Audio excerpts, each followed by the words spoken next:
पाकिस्तान पहुंच जाऊं और उसके बाद फिर मैं उनके साथ मिलकर तो ये जो पाकिस्तान के खिलाफ 60 सालों से जो कुछ हो रहा है उसका मैं भी हिस्सा बन जाऊं।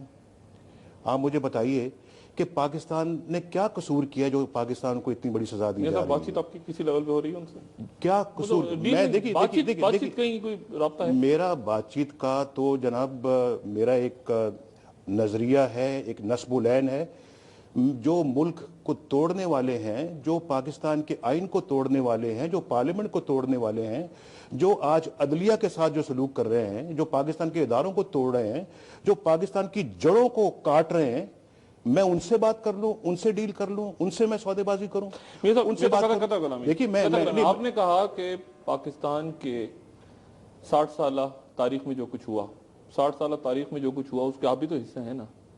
मैं कैसे हिस्सा? आप मुल्क तोड़ने वालों के साथ नहीं बैठ रहे और आप मुल्क तोड़ने की जिम्मेदारी जिन पर डालते रहे माजी में, उनके साथ तो बैठे हैं आप। और तो सिक्योरिटी रिस्क के साथ बैठे हैं आप सिक्योरिटी रिस्क कहते रहे हैं और आप साथ बैठे हैं। तो ये किन की बात कर रहे हैं मुहतरमा? आपने सिक्योरिटी रिस्क कहा, माजी में साथ बैठे हैं, तो ये तो मुज़ाकरात वो एक जमहूरी तरीके से वो आई हैं। मैं भी जमहूरी तरीके से आया हूँ और अभी हमारा एक जमहूरियत की बहाली के लिए एक जदोजहद का हमने आगाज किया है। लेकिन मैं आपको आपके पहले सवाल की तरफ आपको लेके जाऊंगा जिसका आपने मुझे पूरी तरह से जवाब नहीं देने दिया। मैं ये समझता हूं कि आप मुझे ये बताइए कि जब मशरकी पाकिस्तान टूटा तो कौन पाकिस्तान का हुक्मरान था?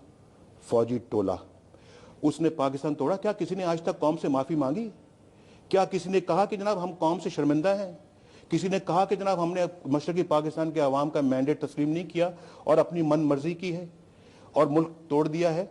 और मुल्क तोड़ने वाले देखें आप, सितम ज़रीफ़ी ये है कि मुल्क तोड़ने वाले फौजी जर्नैल, उनकी लाशों को पाकिस्तान के झंडों में लपेट कर उनको दफनाया गया। ये बात आप 2007 में कह रहे हैं, ये बात आपने 88 में क्यों नहीं की? 90 में? मैंने जनाब बहुत देर से कह रहा हूँ, बहुत देर से कह रहा हूँ, बहुत देर से कह रहा हूँ। और मैं वो शख्स हूँ जिसने 8वीं तरमीम को वापसी का रास्ता दिखाया। 13वीं तरमीम अल्हम्दुलिल्लाह हमने पास की, 14वीं तरमीम हमने पास की। और फिर आप देखें कि जुल्फ़िकार अली भुट्टो साहब के दौर के बाद अगर कोई आइन के अंदर तरमीम आई है तो वो हमारे दौर में आई है। हमने इनिशिएटिव लिया, बोल्ड फैसले किए, मजबूत फैसले के लिए, पाकिस्तान के लिए। आपसे पहले जौहर साहब ले आए थे तरमीम। जी, 8वीं तरमीम तो ले आए थे। उनको रिवर्स किया ना हमने, हम ही ने रिवर्स किया जनाब, हम ही ने जमहूरियत को मुस्तहकम किया। और मुझे आप ये बताइए कि मैं किस बात पे डील करूं जनाब, मुझे आप बताएं जरा। मुज़ाकरात बातचीत की बात नहीं, मुज़ाकरात किस चीज के लिए? कि मैं पाकिस्तान चला जाऊं और मैं जाके वहां फिर वजारत उज़्मा का उम्मीदवार बन जाऊं? ऐसी वजारत उज़्मा को इंसान क्या करेगा जिससे पाकिस्तान को खुदा न खासा तबाही की तरफ चला जाए और मैं वज़ीर-ए-आज़म बन के बैठा रहूं? मुझे ऐसी वजारत उज़्मा, बल्कि मैं ऐसी सियासत भी करने का कायल नहीं हूं। मैं समझता हूं कि पाकिस्तान को ट्रैक पे लाना इस वक्त जरूरी है। ख्याल से जो शब खून मारा गया हुकूमतों पे, सियासी हुकूमतों पे, वो गलत था? आप कहिए, पॉइंट ऑफ व्यू है कि जो शब खून मारा गया जी वो गलत था, वो गलत था सियासत में? बिल्कुल गलत है। आप हुकूमतें गिराते रहे, खुद आप हिस्सा रहे, बेनजीर की हुकूमतें गिराने में तो आप साथ थे नहीं, लेकिन शब खून जो है वो तो सियासी तौर पे भी मारा गया। एक जमहूरी वजीर आजम जो है, जो अपोजिशन का एक रोल होता है, वो हुकूमत के जो पॉलिसीज होती हैं उस पर तनकीद करना, मस्बत तनकीद करना उसका फर्ज है। और फिर वो अवाम के सामने गए ना, हम लोग, मेरी हुकूमतों भी तो गिरी ना, लेकिन उसके बाद हम अवाम के सामने गए, अवाम ने हमें रिजेक्ट किया या हमें कबूल किया, ये अवाम का फैसला था। और ये मैं समझता हूँ कि अगर यही होता रहता, ये मुझे बताएं कि फौजी जर्नैल जो शब खून मारते हैं, जो मार्शल लॉ लगाते हैं, ये कौन है? ये पाकिस्तान के ठेकेदार हैं? ये हर मामले में कूद पड़ते हैं? इनका क्या काम है? ये अपने डोमेन में क्यों नहीं रहते?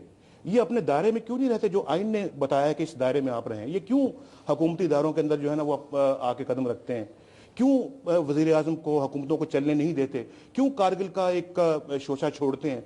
क्यों पाकिस्तान के एक जिसने एटमी प्रोग्राम की बुनियाद रखी उसको फांसी के तख्ते पर लटकाया, जिसने एटमी धमाके किए, पाकिस्तान को एटमी कुव्वत बनाया, उसको मुल्क बदर कर दिया, उसके खिलाफ उसको गिरफ्तार किया, उसको हथकड़ियां लगाई, उसको काल कोठरी में बंद किया।